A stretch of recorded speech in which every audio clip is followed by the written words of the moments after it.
तो आज हम पढ़ेंगे इलेक्ट्रोलिसिस के बारे में। इलेक्ट्रोलिसिस क्या होती है, तो उससे पहले हमें पता होना चाहिए कि इलेक्ट्रोलाइट क्या होते हैं। ठीक है, so electrolytes are the substance which allow the electricity to pass through them in their molten state or in the form of their aqueous solution and undergo a chemical decomposition, जैसे कि acid, base and salt. तो electrolytes क्या होते हैं, basically जो electricity को पास होने दे उनमें से, किसमें, जब वो मोल्टन स्टेट में प्रेजेंट हो या फिर वो अपने एक्वस सोल्यूशन में प्रेजेंट हो।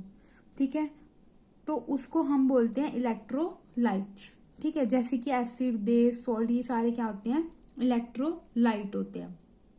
ठीक है, फिर जो इलेक्ट्रोलाइट होते हैं वो दो तरह के होते हैं, या तो वो स्ट्रोंग होंगे या वीक होंगे। जैसे कि यहाँ पे NaCl है, तो इलेक्ट्रोलाइट बेसिकली होंगे जैसे कि एक पॉजिटिव चार्ज होगा, इसमें एक नेगेटिव चार्ज होगा। अब ये Na positive, Cl negative, K positive, Cl negative, H positive, Cl negative, ऐसे है। तो जब ये किसी भी लिक्विड में प्रेजेंट है ना, तो वहां पर ये केमिकल डीकम्पोजिशन करवा देते हैं, जिससे इलेक्ट्रिसिटी उसमें से पास हो जाती है, तो इसलिए इनको हम इलेक्ट्रोलाइट बोलते हैं। अब स्ट्रोंग इलेक्ट्रोलाइट क्या होंगे, जो कि ऑलमोस्ट कंप्लीटली डेसोशिएट हो जाएंगे आयंस में, यानी जो पूरी तरह से आयंस में टूट जाएंगे, उनको हम बोलेंगे कि वो स्ट्रोंग इलेक्ट्रोलाइट हैं। ठीक है, और जो पूरी तरह से नहीं आयोनाइज होंगे, मतलब पूरी तरह से नहीं डेसोशिएट होंगे, तो उनको हम बोलेंगे कि वो वीक इलेक्ट्रोलाइट हैं। ये स्ट्रोंग इलेक्ट्रोलाइट के एग्जाम्पल है, ये वीक इलेक्ट्रोलाइट के। फिर नेक्स्ट है इलेक्ट्रोलिसिस क्या होती है, जो कि हमारा ये पॉइंट था।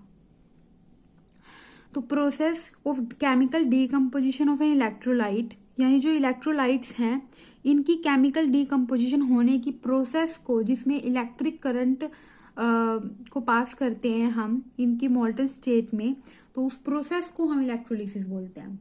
ठीक है, तो जो सारा काम हो रहा है इस प्रोसेस को इलेक्ट्रोलिसिस हम बोलते हैं। फिर एक होते हैं इलेक्ट्रोड। इलेक्ट्रोड क्या होते हैं, the order to pass the current through an electrolytes in a molten state और in aqueous solution, two rods और plates are needed to connect. Current pass करने के लिए इलेक्ट्रोलाइट्स में से, जब वो मोल्टन स्टेट में है, तो हमें दो प्लेट्स की जरूरत पड़ती है। ठीक है, उनको कनेक्ट करने के लिए एक दूसरे के साथ with the terminal or battery. These rods or plates are called electrolytes, sorry electrodes. और जो इलेक्ट्रोड पॉजिटिव टर्मिनल से जुड़ा होगा बैटरी के, उसको हम एनोड बोलेंगे, और जो नेगेटिव टर्मिनल से जुड़ा होगा उसको हम कैथोड बोलेंगे। और यहाँ पे एनोड पे ऑक्सीडेशन होती है और कैथोड पे रिडक्शन होती है। और ऑक्सीडेशन रिडक्शन क्या होते हैं ये हम ऑलरेडी पढ़ चुके हैं। तो अभी एक बार समझ लो इसको, फिर मैं सारा डिटेल में बताती हूँ डायग्राम बना के। फिर यहाँ पे एग्जाम्पल दे रखे हैं आपको इलेक्ट्रोलिसिस, जैसे कि NaCl है, इसकी इलेक्ट्रोलिसिस कैसे होगी। तो एनोड पे क्या और कैथोड पे क्या होगा। ठीक है, जो कैथोड है हमारा वो नेगेटिव टर्मिनल से अटैच होता है, तो यहाँ पे क्या होती है, रिडक्शन। तो ये रिएक्शन देखो, इसमें क्या हो रही है, रिडक्शन। ये रिएक्शन देखो, इसमें क्या हो रही है, ऑक्सीडेशन। ठीक है, तो यहाँ पे बस ये रिएक्शन बता रखी है आपको कि कैसे इनकी इलेक्ट्रोलिसिस होती है। सो Cl2 gas occur at anode while Na जो है वो कैथोड पे जाएगी। जो मोल्टन NaCl है वो एक गुड कंडक्टर ऑफ इलेक्ट्रिसिटी होता है, किसकी वजह से, क्योंकि उसमें फ्री आयंस प्रेजेंट होते हैं। ठीक है, when electricity is pass through brine, brine क्या होता है ये पूछा जा सकता है, ब्राइन सोल्यूशन क्या होता है, एक्वस NaCl को हम ब्राइन बोलते हैं। ठीक है, H2O is appeared at cathode, Cl2 is appeared at anode. The solution become alkaline due to the presence of NaOH. ठीक है, ठीक है, ऐसा कुछ डायग्राम होता है हमारा। तो इसमें क्या करते हैं हम लोग, ये बीच में एक U-ट्यूब लगी होती है, दो बीकर्स में अलग अलग सोल्यूशन है, एक पे ऑक्सीडेशन होगी, एक पे रिडक्शन। जैसे ये मेरे पास क्या है, ये इलेक्ट्रोड है जो मैंने आपको भी बताया था, और जो इलेक्ट्रोड पॉजिटिव टर्मिनल से अटैच होती है बैटरी की, वो एनोड होती है, और जो नेगेटिव से होती है वो कैथोड होती है। एनोड पे मेरे पास क्या होगा, ऑक्सीडेशन होगी, यहाँ पे ऑक्सीडेशन होगी और यहाँ पे मेरे पास रिडक्शन होगी। ठीक है, तो ये सारी चीजें हैं इसमें। अब नेक्स्ट क्या है, लॉ है हमारे पास इलेक्ट्रोलिसिस का एक, फैराडेज लॉ ऑफ इलेक्ट्रोलिसिस। तो ये लॉ क्या कहता है, इसके दो लॉ हैं, एक होता है Faraday's first law of electrolysis और एक होता है second law of electrolysis. So Faraday's जो है इसने रिलेशन दिया था between the quantity of charge pass through the electrolyte, यानी जो इलेक्ट्रोलाइट्स हैं उसमें से कितनी क्वांटिटी ऑफ चार्ज जो है वो पास हो रही है, and the amount of substance deposit eight electrode, और कितनी डिपॉजिट हो रही है, उन दोनों के बीच में रिलेशन इसने बताया था between obtain by the Faraday's law of electrolysis. So क्या मतलब है इसका कि कितना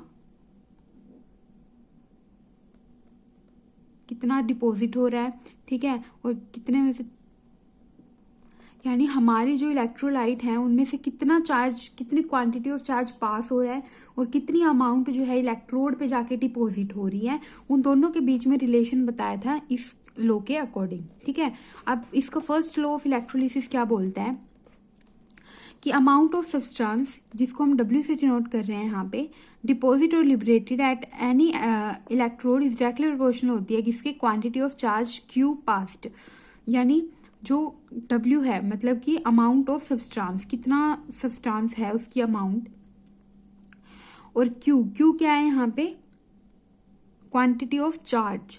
तो ये दोनों जो हैं वो डायरेक्टली प्रोपोर्शनल होते हैं। ठीक है, ये फर्स्ट लॉ ने बताया। फिर जब डायरेक्टली साइन को हटाते हैं तो कुछ ना कुछ कांस्टेंट आते हैं, तो यहाँ पे I कांस्टेंट आ गया। ठीक है, तो मेरे पास Q जो है, Q क्या है मेरे पास, चार्ज को मैं लिख सकती हूँ करंट इनटू टाइम, ये फॉर्मूला होता है।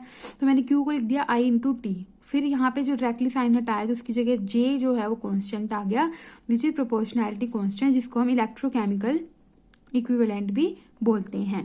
ठीक है, बस ये फॉर्मूला याद रख लेना इसमें कि Faraday first law of electrolysis का फॉर्मूला क्या है, ये है। फिर 1F जो है इसकी वैल्यू याद कर लेना कि 1F जो है वो किसके इक्वल होता है, 96500 इसके इक्वल होता है। फिर सेकंड लॉ क्या आगे बोलता है कि जब when quantity of charge pass through the solution, तो दो डिफरेंट इलेक्ट्रोलाइट जो है वो सीरीज में कनेक्ट हो जाते हैं in mass of substance deposit at respective electrode, और वो डायरेक्टली प्रोपोर्शनल होते हैं इक्विवेलेंट मास के। ठीक है, तो इसमें इतना कुछ खास पूछा नहीं जाएगा, बस एक बार पढ़ लो इसको। नेक्स्ट है मेरे पास कंडक्टेंस क्या होती है। हम ये एक बार इसकी थ्योरी कंप्लीट करने के बाद हम इनके एमसीक्यू देखेंगे कि जो एग्जाम से पूछे गए हैं। ठीक है, तो वो इम्पोर्टेंट है हमारे लिए। तो एक बार इसको देख के फिर जब मैं इसके एमसीक्यू कराऊंगी ना, तब आपकी रिवीजन हो जाएगी और पता चल जाएगा कि किस टाइप के क्वेश्चन आते हैं। ठीक है, सो नेक्स्ट कंडक्टेंस क्या होता है। कंडक्टेंस जो है basically is the ease with which the current flow through a electrolyte, मतलब किस ईज से वो करंट जो है उस इलेक्ट्रोलाइट में फ्लो कर रहा है। ठीक है, और ये जो है रेजिस्टेंस के रेसिप्रोकल होता है। और इसकी जो यूनिट होती है ये आपको याद रखनी है कि एक तो याद रखना है formula C directly proportional to, किसके डायरेक्टली होता है तो पूछ सकते हैं, तो रेजिस्टेंस के। और इसकी यूनिट क्या होती है कंडक्टेंस की, ओम पर ओम। तो ये आपने इसकी याद रखनी है, यही मेनली पूछी जा सकती है। फिर नेक्स्ट है स्पेसिफिक कंडक्टेंस। स्पेसिफिक कंडक्टेंस को हम कापा से डिनोट करते हैं। और जो स्पेसिफिक कंडक्टेंस क्या है, conductance of a solution of an electrolyte enclose in a cell with 2 electrodes of unit area of cross section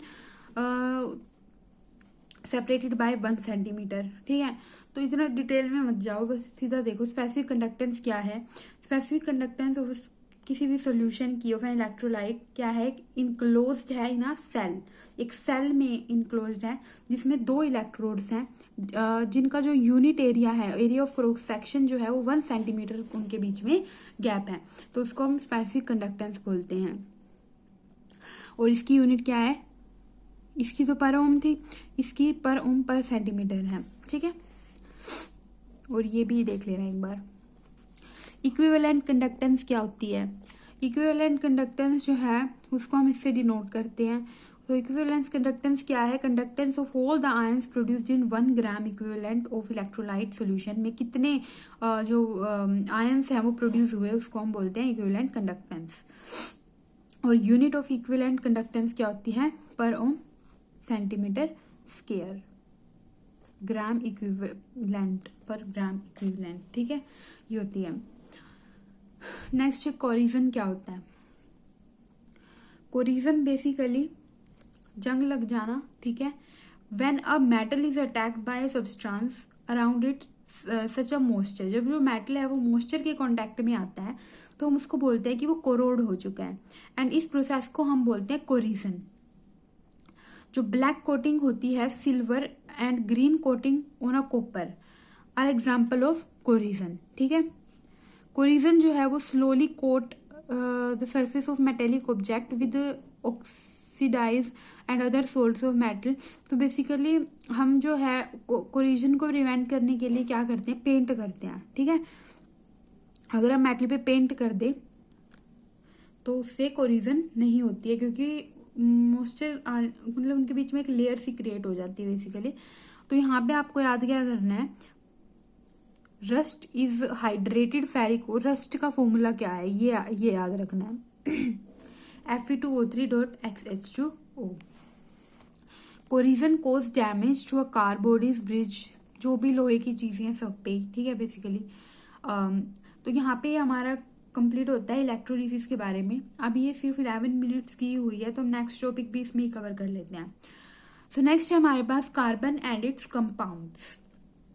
तो यहाँ पे ये ऑर्गेनिक का पार्ट है, ठीक है, तो पढ़ते हैं हम इसको। तो कार्बन जो है क्या है? कार्बन जो है वो एक नॉन मेटल है, ठीक है, नॉन मेटल है, जिसका एटॉमिक नंबर कितना है? 6 है, और मास नंबर कितना है? 12 है। इट इज प्लेस्ड, और ये कौन से ग्रुप में रखा है?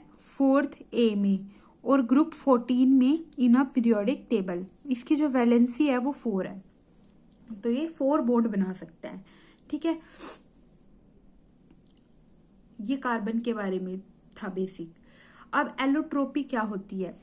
एलोट्रोपी जो है द सब्सटेंस जिसकी सेम केमिकल प्रॉपर्टीज हों बट डिफरेंट फिजिकल प्रॉपर्टीज हों, जिसकी केमिकल प्रॉपर्टीज तो सेम हो बट फिजिकली वो अलग हो दिखने में, तो उनको हम बोलते हैं कि ये एलोट्रोप्स हैं, ठीक है।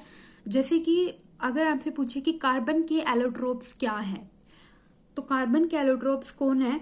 डायमंड, ग्रेफाइट एंड चारकोल, क्योंकि दिखने में तो अलग हैं बट इनकी केमिकल प्रॉपर्टीज तीनों की सेम है, चारों की, ठीक है। तो एलोट्रोप्स ऑफ कार्बन कौन है? Diamond, graphite and charcoal. तो यहाँ पे डायमंड के बारे में है। डायमंड जो है वो प्योरेस्ट फॉर्म है कार्बन की, ठीक है, हार्डेस्ट नेचुरल नॉन सब्सटेंस है, ट्रांसपेरेंट है, इसकी स्पेसिफिक ग्रेविटी 3.252 है, bad conductor of electricity and heat है, it has a high refractive index 2.415, chemically inert है, ऑन अब हीटिंग अबव, अगर हम इतने डिग्री सेल्सियस से 1500 डिग्री सेल्सियस से ही अबव इसको हीट कर दें तो ये ग्रेफाइट बन जाता है, ठीक है। It is it forms tetrahedral crystal and hybridization जो है इसकी sp3 होती है। It has a high melting and density, melting point and density, और ब्लैक डायमंड्स जो हैं उनको हम कार्बोनेडो बोलते हैं, कंटेन्स ट्रेसेस ऑफ ग्रेफाइट, ठीक है।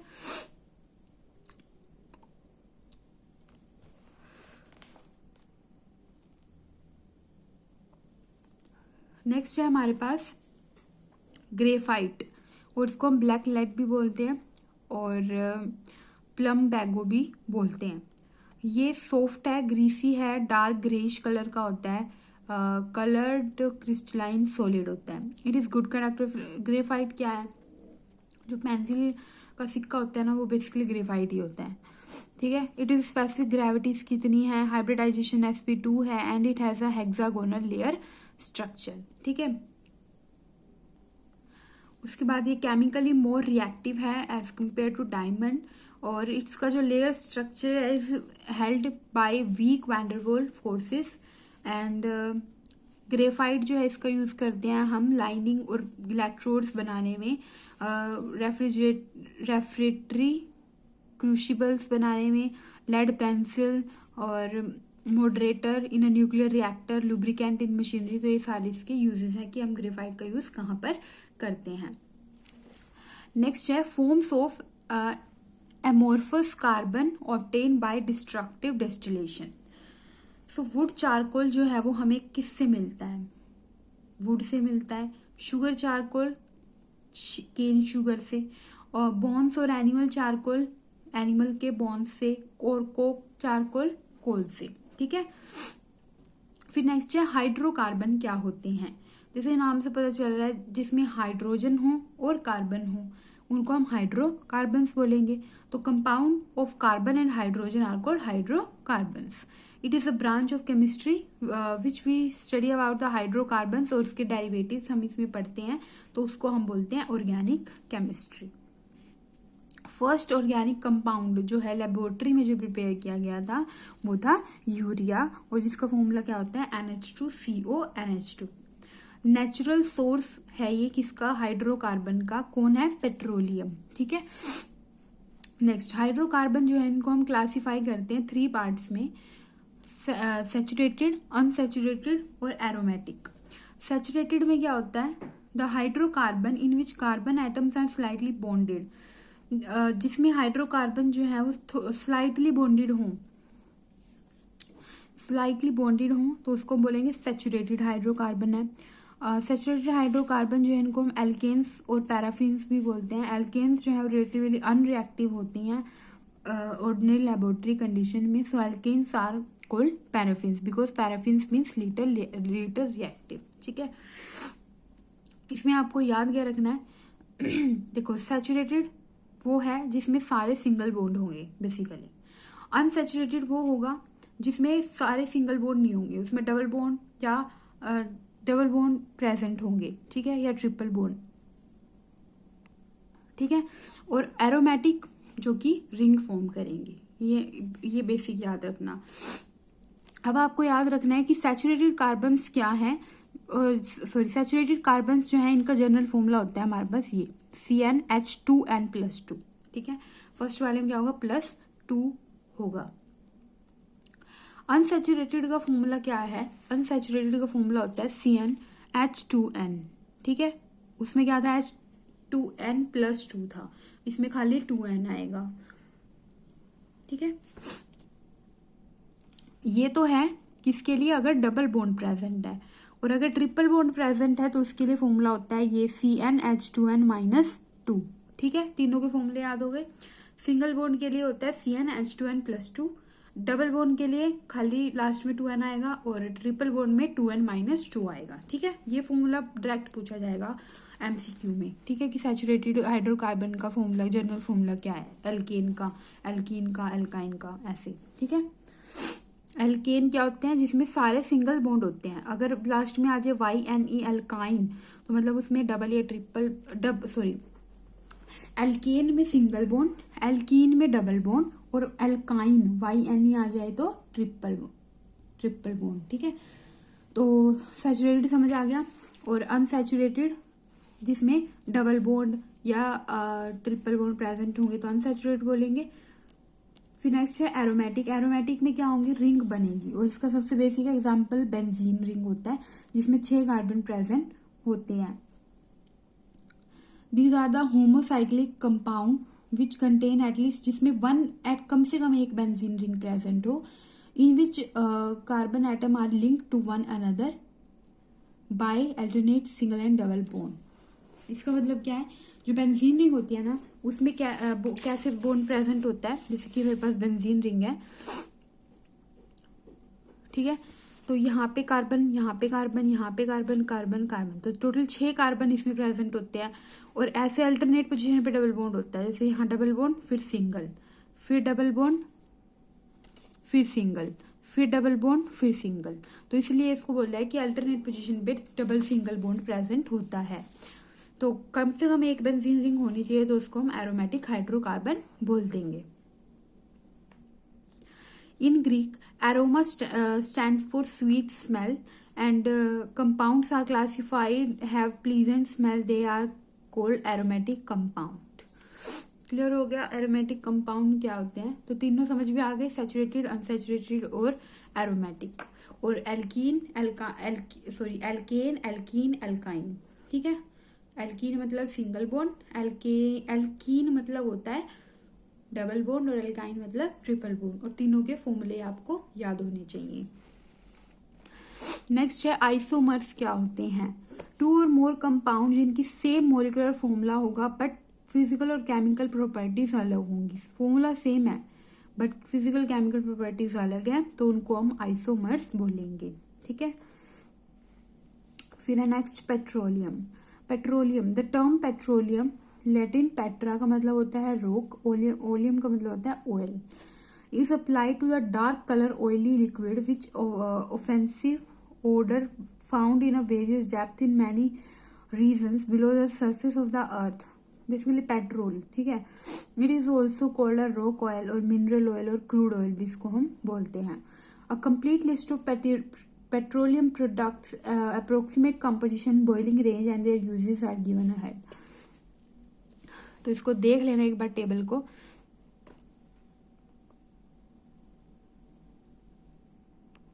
ठीक है, ये पूरी टेबल है आपके पास। यहाँ पे फ्रैक्शंस गिवन है, ठीक है। यहाँ पे इसकी बॉइलिंग रेंज गिवन है, यहाँ अप्रोक्सीमेट कंपोजिशन, और यहाँ पे इसके यूजेस। जैसे कि अनकंडेंस्ड गैस जो है उसका बॉइलिंग रेंज क्या है? Room temperature, up to room temperature. और अप्रोक्सीमेट कंडीशन क्या है कि उसमें कार्बन C1 से C4 तक प्रेजेंट होता है। और उसका यूज क्या है? जिसको हम फ्यूल गैसेस की तरह यूज करते हैं। इसी तरह से यहाँ पे सारे आपको दे रखे हैं, ठीक है, तो इनको देख लेना। तो यहाँ पे ये हमारा 10th पॉइंट जो है वो कंप्लीट होता है, जिसमें हमने कार्बन एंड इट्स कंपाउंड देखे, ठीक है। तो आई होप ये समझ में आ गया होगा। फिर नेक्स्ट में हम लोग फ्यूल्स के बारे में पढ़ेंगे, फ्यूल क्या होते हैं। तो आज के लिए इतना ही।